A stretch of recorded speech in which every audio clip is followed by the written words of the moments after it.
Este tema, o sea, la inquietud me surgió por una razón. Yo siempre he trabajado con universidades públicas, privadas, chiquitas, grandes, etcétera.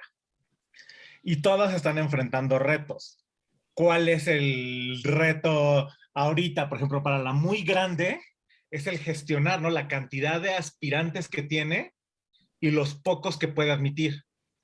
Y que se están yendo como algunas por procesos muy formales, otras por procesos muy burocráticos, otros son así de vamos a aventar los exámenes, el que caiga en mi escritorio pasó y el que ya cayó en el piso no, o sea, está pasando eso. La privada tiene temas, si es privada de más o menos colegiatura económica, bien tiene mucha demanda, pero pues así un tema de calidad no le puede apostar porque como ellos están más en una lógica de mercado, pues no pueden tener profesores investigadores, no pueden pagar N cantidad de cosas. Y luego está universidad privada que sí aspira a temas de calidad, etcétera, porque tiene un presupuesto que no le da. O sea, no hay cantidad que le alcance, ¿no? Esa necesita a fuerzas de fundraising para mantenerse. ¿Y qué es lo que está pasando? A mí me sorprendió muchísimo, o sea, que fui hace no tanto tiempo, ¿no? Con un donante importante para temas de universidades.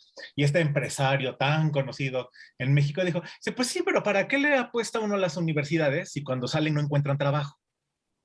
Entonces, es este tema de la educación ya en lógica de mercado, ¿no? No es como no es la universidad de antaño, sino como que es el centro de capacitación. Entonces, como el centro de capacitación tiene que responder a las necesidades de la empresa local y la empresa lo ve así en ley de oferta y demanda. Pues si no hay tanta demanda del profesional, entonces ¿para qué aumentamos la oferta de profesionales? A mí me impactó muchísimo que me dijera eso el señor, ¿eh? O sea, estaba yo como que, ¿qué les puedo decir?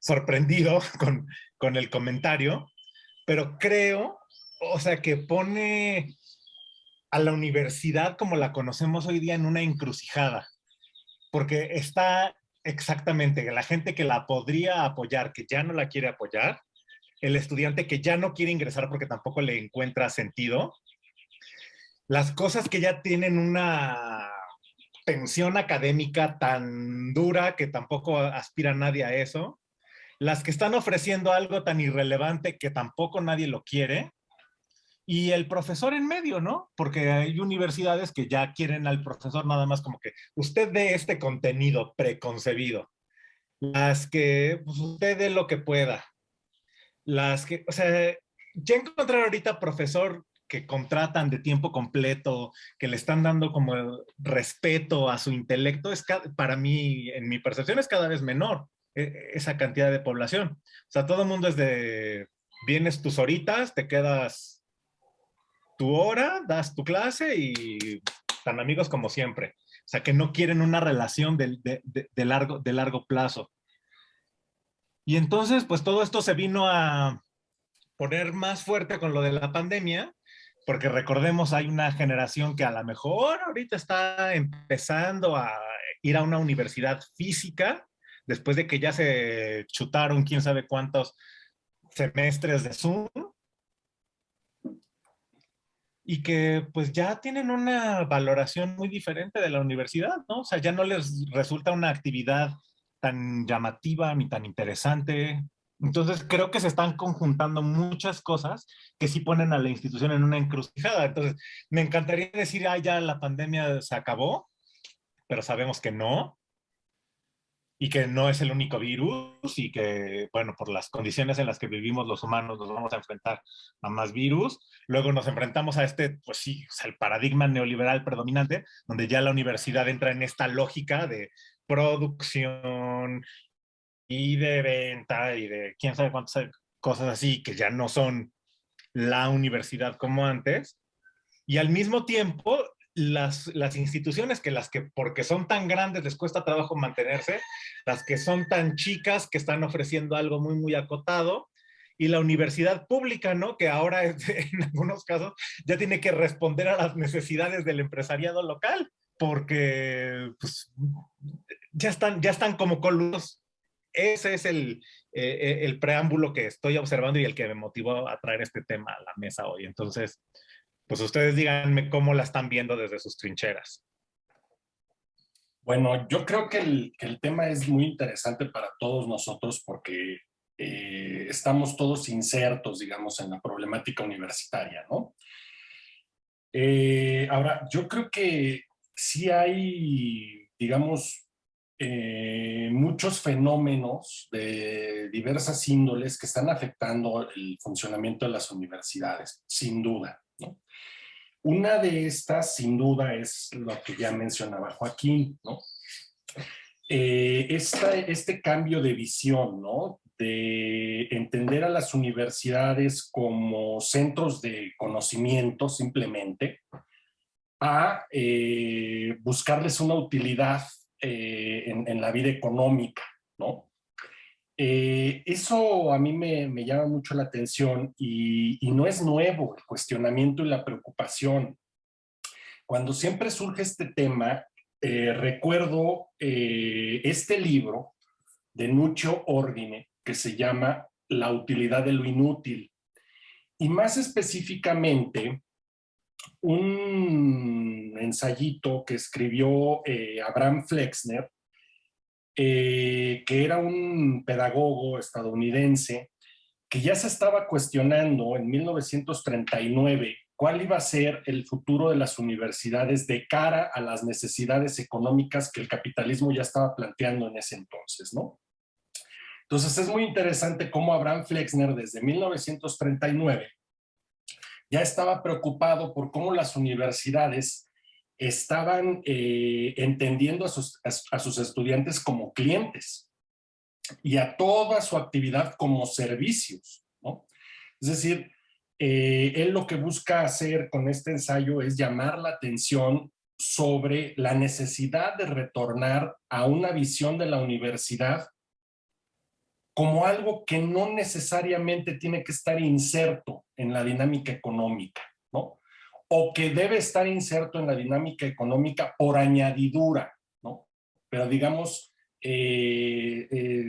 no como objetivo primario, ¿no? Ahora, otros de los, yo veo desde mi posición en la universidad muchos fenómenos muy alarmantes que están afectando a la universidad. Yo soy un convencido de que las universidades no son las instituciones, las universidades son las personas que están allá adentro. Y en ese sentido tenemos que ver los comportamientos o los cambios en el comportamiento de esas personas para entender qué retos y qué posibles soluciones van a tener las universidades a estos retos. Yo estoy viendo, miren, una cuestión que es muy alarmante. Bueno, dos quisiera referirme en un inicio. Primero es la infantilización de la sociedad completa. Si nosotros atendemos a esa infantilización, que tiene muy diferentes causas que ahora podríamos entrar a hablar de ellas o bien podríamos brincarlo. La situación económica, por ejemplo, ¿no? Muchos hemos visto memes, ¿no? De mis papás a los 30 años estaban pensando en comprar su segunda casa y yo a los 30 años tengo que dejar de comer 2 semanas para comprarme el libro que quiero, ¿no?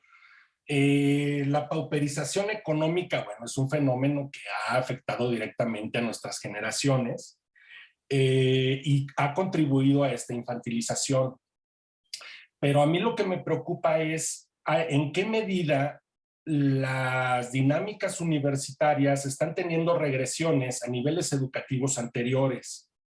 Voy a poner un ejemplo. En la UAM, Xochimilco, que es en donde yo trabajo, hay carteles en los pasillos que dicen está prohibido andar en tus patines o en tu patineta aquí en los pasillos. Entonces, bueno, yo creo que esos carteles estaban por demás hace 10 años. Yo creo que a ningún universitario con 3 dedos de frente se le ocurre andar en su patineta y en sus patines en los pasillos de la universidad. Pero eso está ocurriendo. Y está ocurriendo porque, repito, hay un gran proceso de infantilización en las sociedades. Ahora, yo a veces cuando exploto, les digo a mis alumnos, a ver, es que acá parecemos el nuevo jardín de niños. O sea, parece que no estoy hablando con tipos de 19, de 20, de 25 años. Parece que estoy hablando con chiquitos de 5. Desde que no te entregan la tarea, porque se les olvidó, porque se la comió el perro, porque no quisieron hacerla. Y al hablar de ese deseo de no querer hacerla, entro al otro problema del cual quiero hablar, que es esta noción de libertad extrema que el neoliberalismo está interiorizando en todos los individuos. Voy a poner otro ejemplo. Estoy dando un día una clase presencial antes de la pandemia. Los trimestres en la UAM están compuestos de 12 semanas. Estamos hablando de la tercera semana. Y entra un tipo 40 minutos tarde, como Pedro por su casa, y se sienta en el salón. Y entonces, bueno, yo obviamente me detengo y digo, bueno, este tipo, ¿quién es, no? Y le digo, oye, discúlpame, buenos días, ¿quién eres? Y me dice, soy Pito Pérez y estoy inscrito aquí en este grupo. Le digo, bueno, qué bueno, pero perdóname, pues no puedes entrar así como hacia la clase, ¿no? Me dice, claro que sí, yo tengo derecho a la educación y aquí me voy a quedar. Le digo, no, te pido por favor que te retires y la próxima clase preséntate a tiempo y platicamos y resolvemos el tema. Dice, no, tú no me puedes quitar el derecho a la educación. Entonces les dije a todos, miren, el tipo no se va a salir, me salgo yo. Y cada vez que él haga esto, yo me voy a salir. Entonces, bueno, el tipo no soportó evidentemente la presión del grupo, nunca fue. Pero sí se presentó al final del trimestre a decirme que necesitaba pasar la clase con una buena calificación. Entonces, claro, el neoliberalismo está insertando en los individuos esta noción de tener derecho a todo y tener una libertad sin cortapinzas, ¿no? O sea, estos retos a mí me parece que están colocando a la universidad en una coyuntura en la que será necesario replantear todas las actividades. Ahora, también, y finalmente con esto termino para no extenderme mucho, está esto que dice Joaquín, ¿no? Que le comentó, digamos, esta persona que apoya las universidades. La universidad en la que yo trabajo tiene un índice de deserción del 60%. 60%.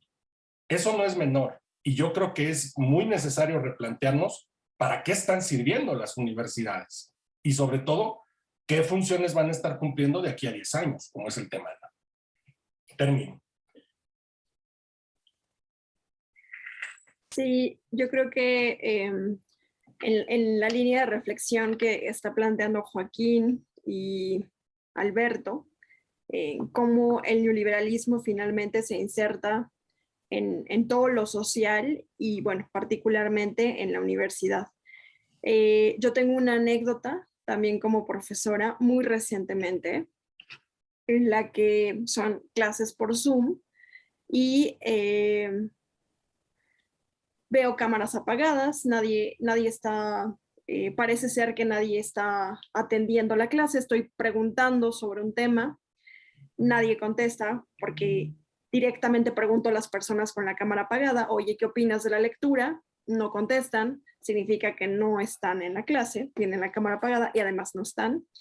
Entonces decido sacar a mi alumno de esa clase a través de Zoom, ¿no? Lo quito. Acto seguido, en la siguiente clase, yo esperaba, el alumno me pide que hablemos al final de la clase y me quedo con él unos minutos. Yo estaba pensando que me iba a pedir una disculpa, ¿no? Justamente porque no estaba. Y lo que me dice es que me exige que no vuelva a suceder lo que hice. Porque soy una autoritaria, soy una persona autoritaria, porque él estaba en el baño en ese momento. Y yo tendría que haber comprendido que estaba en una situación Y no había papeles. que no le permitía atender la clase y me exigía, por lo tanto, que no volviera a ocurrir. Yo estaba sorprendida, yo no sabía realmente si reírme, si llorar, o sea, enojarme, no, realmente, porque no daba crédito a lo que estaba escuchando, ¿no? Realmente.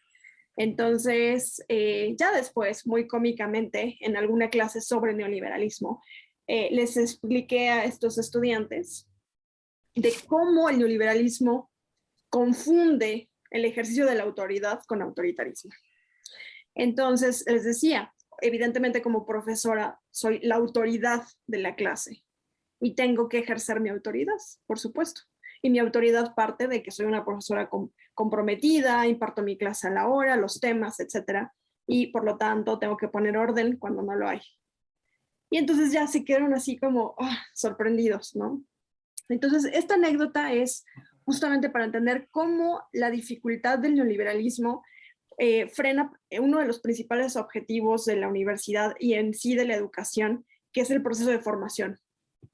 O sea, un individuo, el neoliberalismo, que piensa que el individuo ya sabe lo que quiere y lo que es mejor para sí mismo y nadie puede venir a decirle nada, entonces estamos ante un fracaso, ¿no? En todos los sentidos, porque entonces la universidad pierde su objetivo, que es justamente formar. Es formativo no nada más en un sentido académico, sino también social.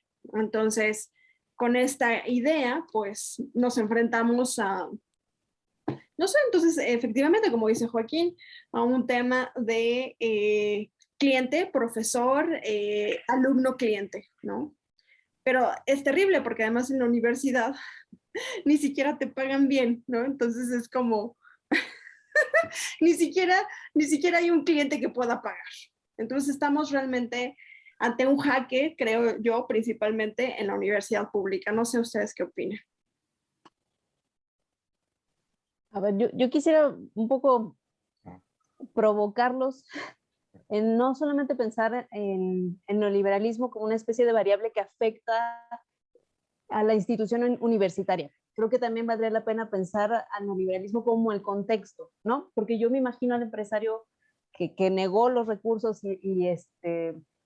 a la universidad privada, pública, pensando no tanto como el villano que se quiere hacer más rico o que quiere encontrar ahí sus próximos empleados. Creo que también ahí entraría un tema como de cuál es la responsabilidad hoy de las universidades, al menos de las públicas. Porque de qué sirve, por ejemplo, proyectos valiosos en términos sociales, quizá no tanto como laborales, la Universidad de la Ciudad de México. ¿Realmente de qué le sirve a un chavo malentender a Maquiavelo si no tiene como los básicos de la ortografía, ¿no? O sea, o cosas que le van a servir para trabajos que realmente van a tener. O sea, si la gente de la UNAM no encuentra trabajo, mucho menos de otras universidades, ¿no? Entonces, a mí me parece que la universidad está volviendo a su esencia como más medieval porque ya es un espacio para la gente con privilegios, ¿no? Ya sea pública o privada, porque hay una brecha enorme entre esos estudiantes que vienen de cierto origen social, que no tienen ni las redes, ni el apoyo, ni los medios para poder encontrar un trabajo de su carrera, y está la brecha de gente que viene de padres académicos o que simplemente tiene una red que le permite encontrar trabajo, ¿no? Creo que también sería bueno pensar en eso, en que la universidad cada vez, a pesar de que se ha democratizado, se está haciendo mucho más elitista en términos de la salida de esos jóvenes que están estudiando. Y también pues, estaría bueno pensar si son, sobre todo las universidades públicas, todos esos recursos realmente para qué sirven. O sea, en términos sociales complejos, sobre todo si estamos pensando a largo plazo, ¿para qué queremos tener doctores en filosofía si no pueden comer, ¿no? O sea, si terminan, yo conozco biólogos así súper fregones en lo suyo, trabajando en un Uber, ¿no? O incluso uno mismo que no tiene plaza de tiempo completo, mañana quién sabe qué pase, ¿no? Entonces, quizá sería bueno pensar en invertir en la educación básica, ¿no? Un poco como repensarnos qué es lo que estamos pensando como sociedad y buscar otra salida, ¿no? Y no solamente quejarnos, porque a veces siento que sonamos mucho a la posición desde la universidad, ¿no? Sin pensar en los alumnos. Yo sé que es muy difícil dar clases, pero también hay que pensar como en las condiciones que tienen, ¿no? Y sobre todo no tienen ese respeto a la institución o al profesor, porque tampoco va a tener un impacto en su vida que diga, ya no hay esa movilidad social, por ejemplo, que hubo en los 50s, en los 60s, en los 70s. Su vida realmente no va a ser mejor. Quizá incluso vayan a ser más infelices porque están conscientes de que hay otro mundo, de que podrían trabajar en otra cosa y que no lo van a poder hacer, ¿no? Entonces creo que estaría bien como, sí, ver cómo afecta toda esta lógica del neoliberalismo, pero también aceptar que es un contexto, ¿no? Y que no es suficiente quejarnos de todo lo que sucede y no sé, creo que eso nos ayudaría un poquito a no desanimarnos y buscar otras salidas, ¿no? Pero no sé, es una provocación.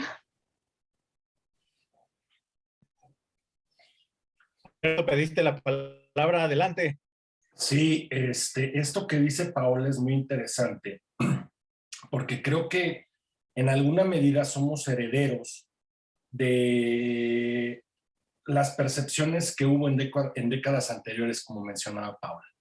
O sea, hace unas cuantas décadas, realmente en México, el estudiar una carrera universitaria te garantizaba primero movilidad social y después los medios suficientes para ganarte la vida honradamente y vivir muy bien.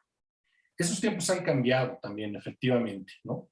Ahora, es muy interesante cuando Paola dice, ¿por qué no invertimos en la educación básica? Porque resulta que los chavos que llegan a las universidades no traen las habilidades básicas. Yo creo que, claro, hay que invertir y hay que voltear a ver la educación básica, porque efectivamente en las universidades estamos recibiendo los restos masticados y regurgitados de ese sistema educativo básico. Pero también yo creo que hay que revalorar y de alguna manera concientizar a la sociedad de la necesidad, por ejemplo, de profesionales técnicos. Es decir, no todo en la vida es tener un título universitario. Hoy en México, si algo se necesita, son profesionales técnicos. Es decir, gente, a ver, voy a poner un ejemplo bastante banal, si me lo permiten, pues. Hoy México necesita excelentes fontaneros, por ejemplo. No un fontanero que vaya a tu casa y a ver, le ponga el alambrito, ya saben cómo somos en México. O sea, aquí venía a mi casa un albañil que arreglaba algo y lo dejaba mal. Le reclamabas y decía, bueno, peor estaba. Bueno, sí, peor estaba, pues, pero necesitamos técnicos de la construcción que no van a cobrar barato y que podrían las personas vivir bien de esos trabajos técnicos. Tenemos que quitarle a la sociedad esa noción de que desarrollar esos trabajos es vivir una vida de segunda. O sea, yo creo que hay que revalorar todas esas actividades y en ese sentido también quitarle a los jóvenes mucha presión de encima, porque todos los jóvenes tienen encima este estigma de, bueno, si no terminas una carrera profesional, pues eres un fracasado. Bueno, pues resulta que no. Resulta que México también necesita campesinos. México necesita profesionales técnicos. México necesita personas que desarrollen todas las actividades necesarias para que la sociedad se desarrolle, no solo económicamente, sino armónicamente, socialmente, ¿no? No, y fíjate que ahí, Alberto, ahí entras justo con un tema que traía yo como en la puntita de la lengua, que eso pasa mucho en el sistema alemán. El sistema alemán ya desde hace como que mucho tiempo pensó que hay una diferencia muy importante entre la universidad y la formación técnica, con la idea de que si tú estudias filosofía, si tú estudias teología, etcétera, no tiene una utilidad práctica, pero requiere de muchos años de estar ahí. Y entonces ya como que desde la prepa, la que aquí sería como la vocacional, divide muy claramente lo que es una formación profesional técnica y las otras que son ciencias más abstractas. A mí me decía alguien de una provincia en Alemania que quien quiere ser ministro de culto religioso le hace sacerdote, lo que sea, el Estado lo obliga a estudiar teología. Está obligado por el Estado a estudiar teología y le tiene que dedicar 9 años a la teología. Y luego los septos él no puede pasar charola. También es la gente, o sea, lo que sería aquí el SAT, le tiene que poner, no, pues sí, yo soy del culto de Juanito, y entonces a Juanito se le va lo que sus adeptos dicen. Bueno, los alemanes han llegado a eso. Y esa es un poco mi pregunta, ¿no? O sea, la universidad sí tiene una utilidad práctica, o sea, es la universidad, o sea, los que están del lado de, bueno, pues es que necesitamos como mano de obra calificada, ¿es la universidad el ideal para la mano de obra calificada? ¿O es la universidad para estos temas académicos más sutiles, como lo ven los alemanes? Eso está un poquito en lo que traigo pensando. Y esto de que, bueno, ya ahorita que están las cosas como están, o sea, ¿quién quisiera matricularse para ser parte de un Zoom eterno? ¿Quién quiere matricular? O sea, ¿a quién le van a enseñar la cirugía veterinaria a distancia, no? O sea, ¿quién te va a enseñar a hacer, no sé, una valoración clínica? Eso es lo que traigo yo ahorita en la cabeza. Vamos a enfrentar problemas muy severos. O sea, los jóvenes van a enfrentar problemas muy severos de discriminación en función de su educación. O sea, eso es lo que yo pienso. O sea, porque muchos empleadores, ¿no? Van a decir, a ver, ¿y tú cuándo terminaste la universidad? No, pues en 2023. A ver, párate. Tú eres de los de la pandemia, ¿verdad? Sí, no. Creo que los van a empezar a hacer a un lado. De hecho, está pasando, ¿eh? A mí sí me dijeron que ya lo encontraron en algunas convocatorias. Hay gente, ¿cómo se llama? Del Instituto Politécnico Nacional.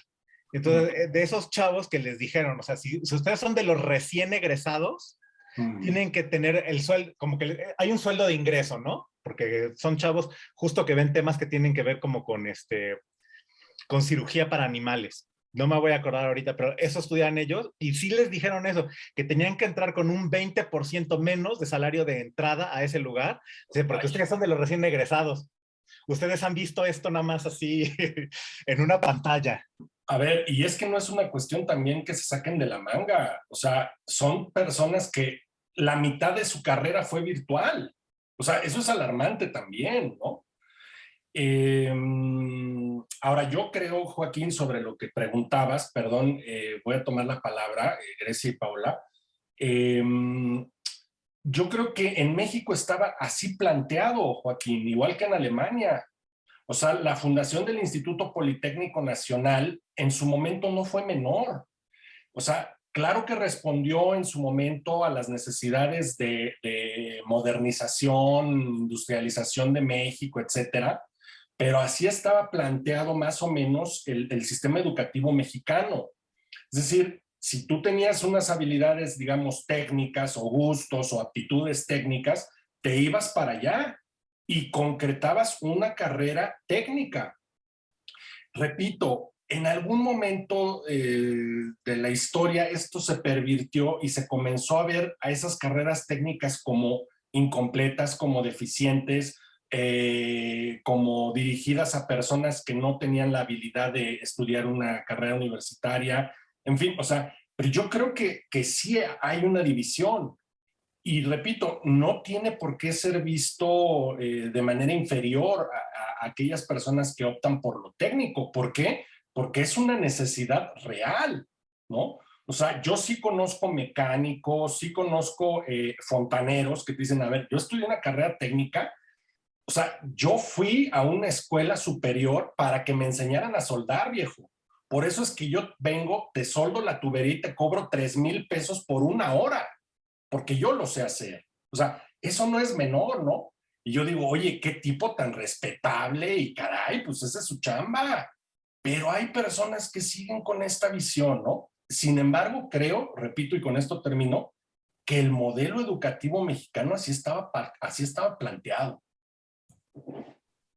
Sí, sí, es cierto. De hecho, si revisamos como los programas de estudio de la UNAM de los 60s, justamente en la introducción de esos planes de estudio viene como un rollo de cómo van a servir a la nación estas carreras, ¿no? En agronomía, en psicología, en un montón de cosas. Y es bien interesante. A mí me parece que justo esto que está señalando Alberto y que se relaciona con lo que está hablando, o lo que le preocupa a Joaquín, yo creo que falta de respeto a la carrera técnica tiene que ver mucho con nuestra condición de tercer mundo, ¿no? Creo que ahí hay en el imaginario colectivo y nuestro clasismo, ahí lo técnico se ve mal, porque digo, yo quisiera, no sé, que fuera como en Alemania o en otros países del primer mundo, donde el cartero o el que te instala el internet o el Sky o lo que sea, vive igual o mejor que nosotros, ¿no? Y no tiene ninguna vergüenza en decir, no, pues soy un técnico de Sky. Entonces creo que también pasa por una cosa cultural, no solamente como en el diseño, sino también con esta reproducción de la cultura no sé, por ejemplo, el coaching o el empresario, toda esta cosa que nos viene muy de Estados Unidos y que la verdad nos está dando pues, en la vida cotidiana y además como en estos planes de estudio, ¿no?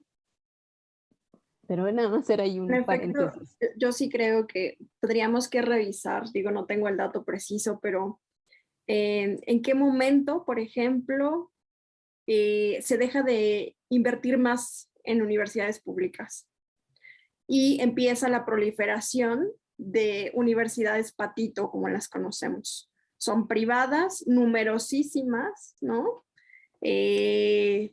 Pero termina siendo entonces un modelo de educación, digámoslo, en el que estas universidades patito ni tecnifican y tampoco el Estado le apuesta más a lo público. Entonces, ni educas ni tecnificas.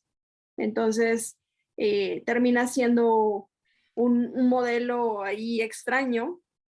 Y no sé ustedes qué opinan. Yo creo que sí tiene que ver con el neoliberalismo en la mexicana, ¿no? ¿En qué momento se deja de invertir más en lo público, de tener a la universidad, como ya ustedes bien lo mencionaron, de tener a la universidad como un quehacer formativo, dejan de invertirle, pero tampoco le invierten a la tecnificación y entonces vienen todas estas universidades patito.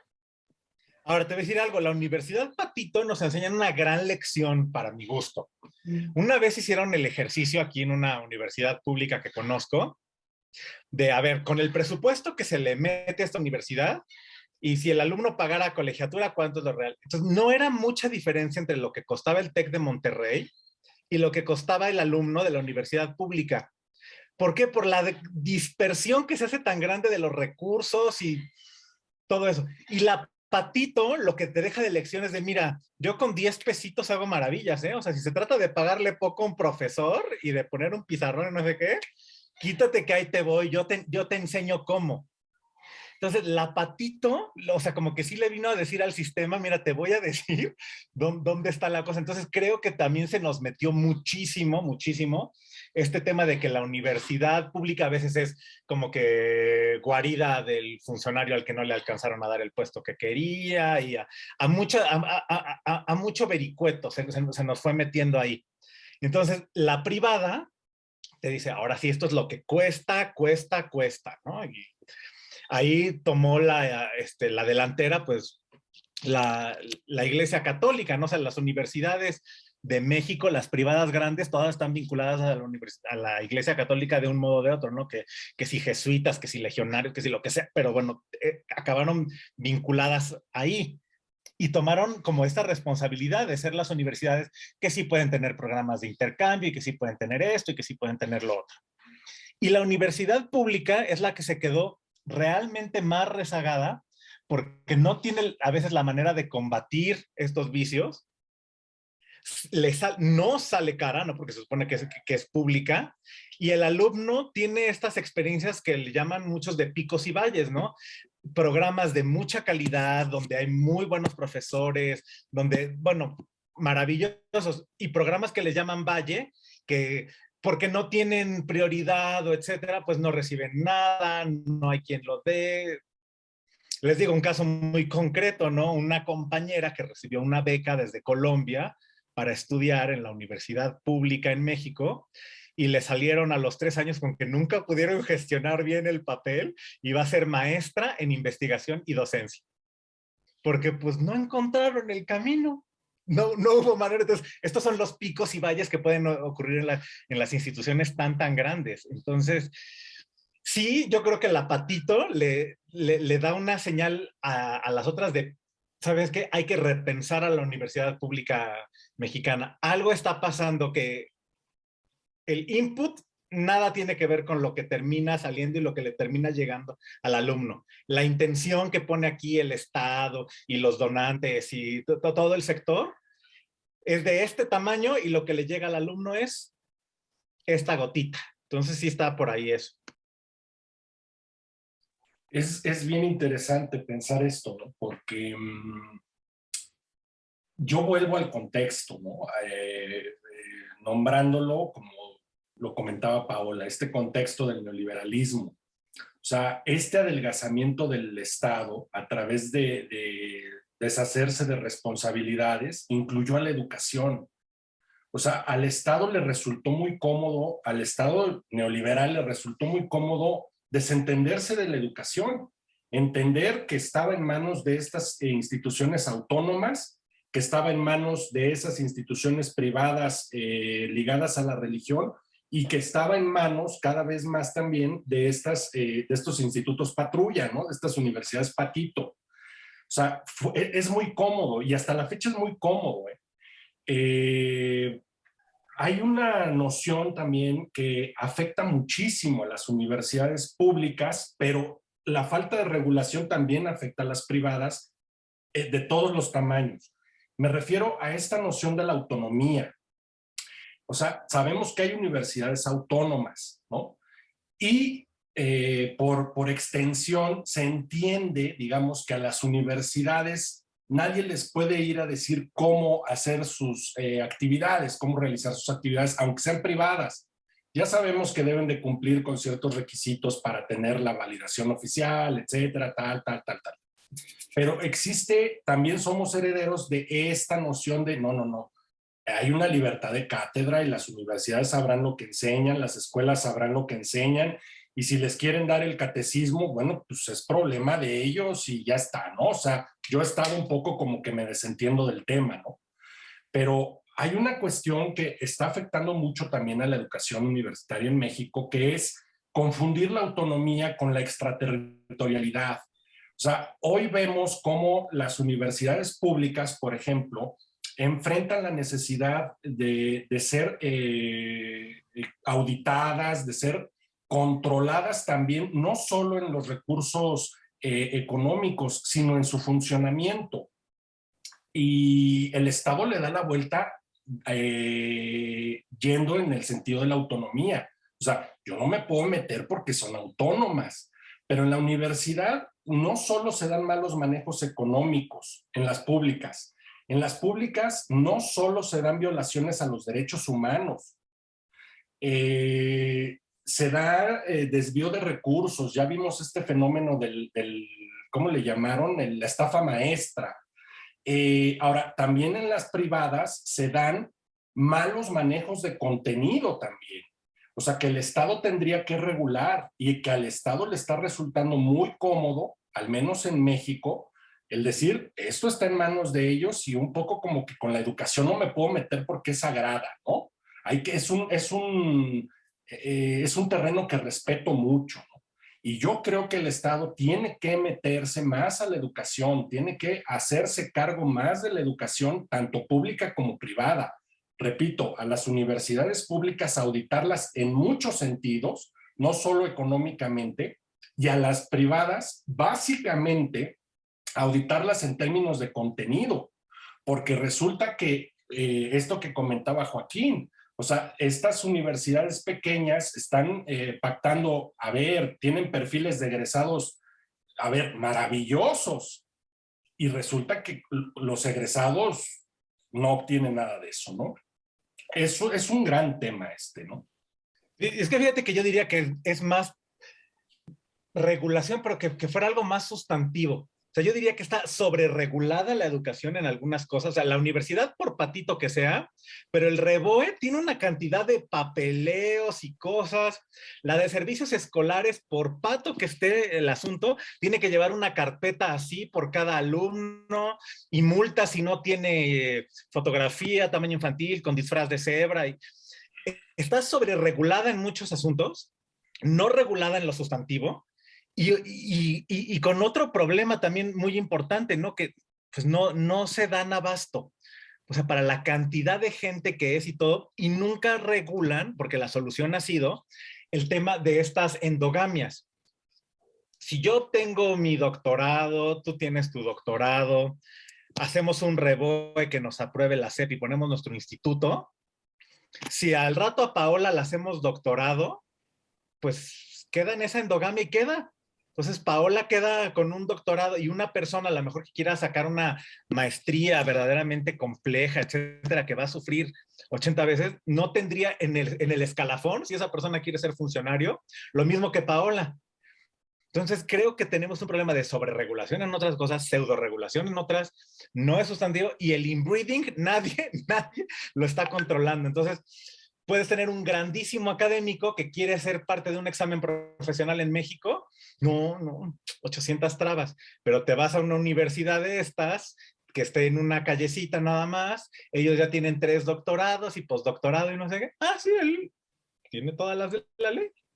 Es que tienes razón, Joaquín, pero esa sobreregulación creo que responde a esto. Si tú te vas a ver a los secretarios de educación pública anteriores, ¿quién es experto en educación? O sea, hay economistas, o sea, hay de todo. Y es que esa es una tendencia en la sociedad también increíble. Voy a contar este relato rapidísimo. O sea, tú le preguntas al chavo que estudió contaduría, ¿por qué estudió contaduría? Y te dice, no, pues porque mi papá me obligó, porque es contador. Yo quería ser actor teatral. Y entonces vas con el actor teatral, que debió haber estudiado una carrera para ser actor, ¿verdad? Y le dices, oye, ¿tú qué haces aquí? No, pues yo quería ser arquitecto, pero pues no hay chamba y pues estoy aquí en el teatro. Y entonces vas con el arquitecto y te dice, no, puta, pues yo caí de accidente aquí, mi vida era la mecánica automotriz, y así te vas. Y entonces, a ver, entras a ver a los secretarios de educación que sobreregulan, ¿no? Bueno, no los secretarios, pues toda la estructura de la educación y también en las universidades. O sea, cuando tú ves a los rectores, pues resulta que ahí no llega el mejor cuadro para la universidad, llega el que más contactos tiene y el que mejor hace política universitaria. No llegan los más capaces. Y si tú te vas a preguntarle a la señorita de servicios escolares, puta, pues es como el de la UAM que me da mis recibos, ¿no? Le dices, hola, buenos días. Vengo por mi recibo. ¿De dónde? De enero. O sea, pues claro, o sea, imagínate esa sobreregulación, pues también los impacta. Y esto también viene heredado de características sociales muy nuestras. Es como la credencial de lector. O sea, tú dices, sacas tu credencial de lector en el extranjero y pues la puedes presumir. Y le dices, mira, tiene fotografía por un lado, por el otro la fotografía de holograma, una cinta magnética, mi huella digital, mi firma, 38 candados. Y te dice el inglés, ah, sí, ¿y por qué hacen eso? No, yo nada más voy y firmo. Pues porque no confiamos en nosotros, no confiamos en nosotros. Y hay la necesidad de esa sobreregulación porque, no, pues qué tal si Alberto se presenta con el certificado chueco, no, pues hay que pedirle la foto disfrazado de cebra y su cuaderno del catecismo y todos los trámites. Es un gran problema. Bueno, ¿y ustedes qué opinan, ya para finalizar un poco estas reflexiones? ¿Qué opinan en torno a, por ejemplo, el proyecto de AMLO, ¿no? En este caso en México, ¿no? Recorta al presupuesto de educación, digo, en un contexto, por supuesto, Y también toda esta cuestión, ¿no? De CONACYT, por ejemplo, ¿no? Y justo con esta visión, ¿no? De una visión productiva de la ciencia, ¿no? Y esto como cierre de la reflexión que nos traía Alberto, justo de la educación como lo inútil. Entonces, bueno, creo que ya nada más para reflexionar ustedes qué pensarían.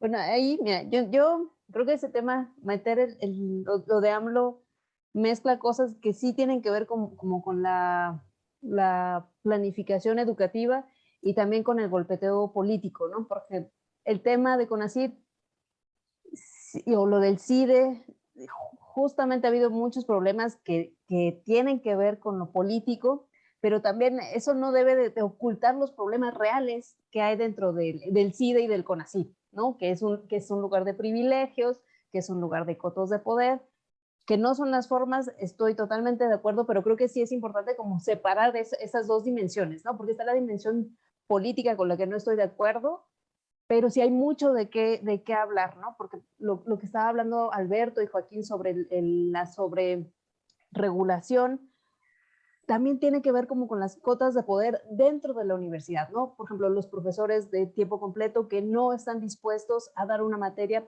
que no les gusta o que no va de acuerdo como con sus posiciones intelectuales, o porque simplemente no les gusta pararse a las 7 de la mañana a dar clase, entonces siempre programan sus clases a tal hora.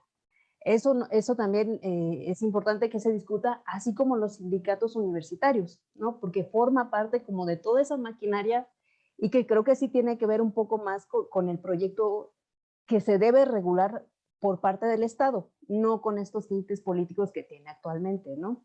Pero sí, yo creo que ese es un tema como para una discusión más larga, justamente para analizarlo de manera un poco más fina, sin mezclar estas dos dimensiones, ¿no? Que luego puede, pues un poco empobrecer, ¿no? La charla, ¿no? Pero bueno, a ver, no sé qué opinen los demás.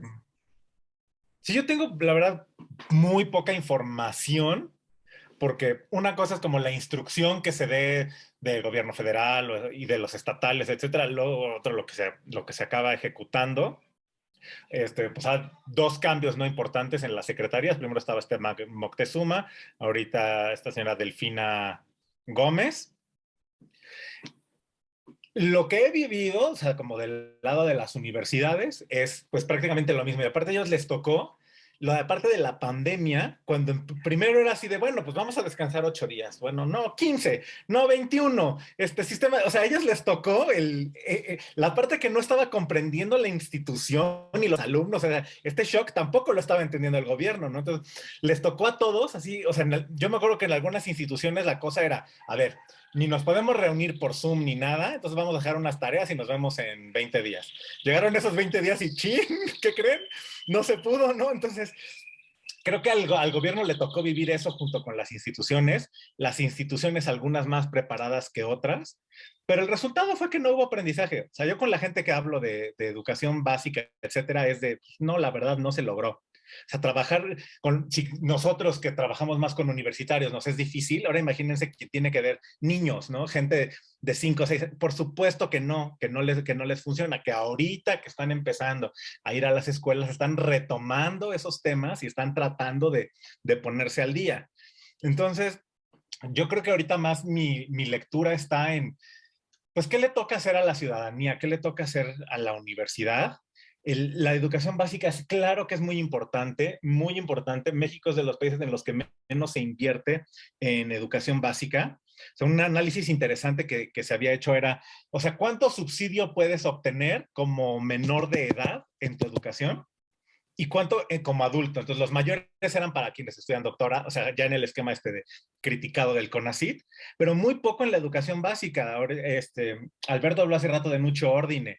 Nucho Ordine escribe una carta preciosa a su maestro de primaria, o sea, diciéndole, o sea, es que lo que usted sembró, de veras, y es muy cierto, es muy cierto. Entonces, yo creo que no se le ha puesto suficiente énfasis a ese tema de la educación básica, que sí nos llegan a nosotros a educación superior con muchas deficiencias, con un sistema muy así de memorizar, memorizar, memorizar, sí, ya infantilizado el chavo, mal entendido el tema de los derechos, mal entendido el tema de la autoridad educativa y pidiéndoles a los jóvenes que tomen decisiones a muy corta edad. O sea, la verdad es que si ahorita repensamos cómo es el ciclo de vida normal, está muy difícil que al que está de 16, 17 años entrando a la universidad, ya quede como perfilado para lo que va a ser el resto de su vida. O sea, para cómo están las cosas ahorita, que ya no vivimos 30 y 40 años como antes, no es el momento. Yo repensaría la universidad desde eso, desde cómo haces lo formativo, cómo los ciclos, en qué momento metes las habilidades para la vida y les empiezas a quitar una serie de conocimiento específico que se olvida por memoria en 8 meses, cosas de autocuidado, de planeación, otros aspectos. Yo la verdad repensaría la educación, ya no en estos términos formales que existen actuales. Yo me quedaría con eso. Yo pienso esto del CONACYT, o sea, coincido con Paola, ¿no? Tal vez no son las formas, pero es necesario meterle mano también, ¿no? Porque el CONACYT ha sido históricamente un hoyo negro de recursos, ¿no? De distribución discrecional, que solo viene a confirmar la existencia de las castas académicas, en fin, ¿no? Hay un vicio también, o sea, a ver, me quiero alejar con mi comentario de cualquier postura xenófoba, por supuesto, pero también he visto muchos extranjeros que vienen y abusan de las becas y que no obtienen los grados y se van. O sea, he visto posgrados en donde te dicen, a ver, hay que llenar el cupo y CONACYT nos dice que hay que tener un 30% de extranjeros, pues acéptalos como sean, ¿no? Y hay personas mexicanas que se están quedando sin la educación, sin las becas. O sea, hay una serie de problemas. Eso con respecto a los alumnos y las becas de posgrado. Pero si te vas a los investigadores, no, hombre, si le escarbas tantito, abres la caja de Pandora. O sea, o abres la tapa de la cloaca, mejor dicho, ¿no? Ves fenómenos como la maquila de investigación, ¿no? O sea, estos SNI que, claro, pues producen 13 capítulos del libro al año, 2 en inglés, 3 en italiano, 7 en español, pronuncian 60 conferencias y dices, a ver, eso no es humano. O sea, hay detrás esta esclavitud de los estudiantes de posgrado o de pregrado que son utilizados para cumplir esos requerimientos falsos de CONACYT y que les pagan 3 pesos por hacerlo. O sea, ya hubo escándalos, ¿no? De chavos que dijeron, oye, pues fulanita que es SNI 3, pues a mí no me pagó la investigación y pues yo tengo aquí los archivos de mi computadora, puedo demostrar que yo lo hice. Hay un montón de cosas podridas ahí. Hay que meterle mano, pero hacerlo objetivamente, sin sacar raja política de la cosa, ¿no? Realmente hay que ir y buscar lo mejor para la formación de los estudiantes y bueno, haciendo eco del nombre que es muy rimbombante, pues fortalecer la ciencia y la tecnología en México, pero no no sacar raja política de eso, ¿no? En fin. Pero es que el tema ha sido eso, que sí está en el contexto de lo político, porque ya tienen tiempo las instituciones educativas de estar adosadas a lo político. Entonces sería el tema de empezar a separar. Sí, sí, Joaquín, pero fíjate, también ese fue un movimiento bien interesante cuando se creó el SNI, cuando se creó el CONACYT y todo esto. O sea, también fue un movimiento del Estado neoliberal para inhabilitar políticamente a los profesores y a los estudiantes. O sea, a ver, tú los quieres tener calmados, pues llega con 3 costales de dinero y vacíaselos ahí en el corral y vas a ver cómo ellos se entretienen solitos y te los quitas de encima. Es muy duro, pero es real. Pero es real. Y plazas también. ¿No? ¿Y Desde qué en la Echeverría, sobreregulación? No, perdón, no, continúa, Paula, continúa. No, que incluso una de las políticas de Echeverría fue dar plazas y abrir un montón de espacios a toda esa banda del 68 que no estaba conforme con el régimen político, ¿no? O sea, yo creo que sí, como dice Joaquín, hay que separar estas dos dimensiones, pero también reconocer cuando se inserta la lógica política dentro de la universidad, ¿no? O la planificación o los presupuestos.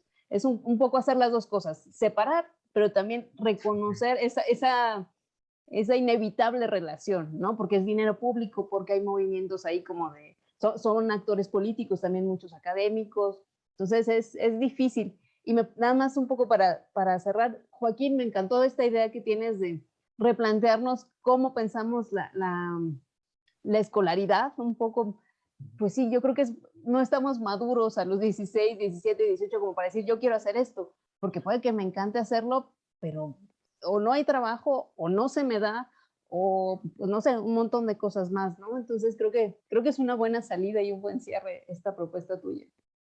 Gracias. Sí, no, yo lo estoy pensando como desde el humano, ¿no? ¿Y cuál es el humano de ahorita? O sea, yo me acuerdo, estaba viendo apenas, ¿no? Sobre de los grandes maestros de la pintura como Caravaggio, etcétera.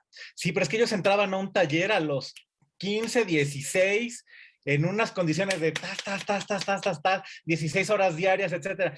Y pues son personas que a los 30, 40 años ya, o sea, era lo que la biología te daba para vivir, ¿no? O sea, era la prepenicilina.